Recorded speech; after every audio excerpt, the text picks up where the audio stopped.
तामुलपुर जिल्लानि सिङाव थानाय नावखाटानि उलुबारि गामिनि गुदि फरायसालिनि गेलेग्रा फोथाराव तामुलपुर जिल्ला बारग' एनडिबि वेलफेयार एस'सियेशनआ मुंख्लं सान फालिदों। बर' हारिनि थामोनथा मोनथाय आलादा रायजोनि थाखाय सोमावसारनायाव जिउ बावलांनाय साफ्रोमबो जोहोलाव जोहोलावजोफोरा मुंख्लं जादोंमोन।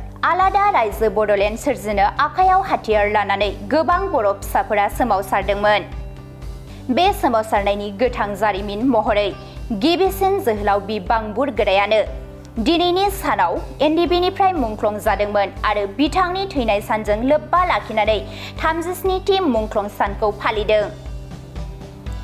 गरेसर आरो नावखाटा ओनसोलनि एनडिबिनि संग्राम खालामनाय समाव मुंख्लं जानाय बिथांमोनखौ मान होनानै दिनै नखरनि सुबुंफोरखौ लानानै आरो बारग' एनडिबि बिथांमोनजों लोगोसेयैनो जयै बिबार बावो।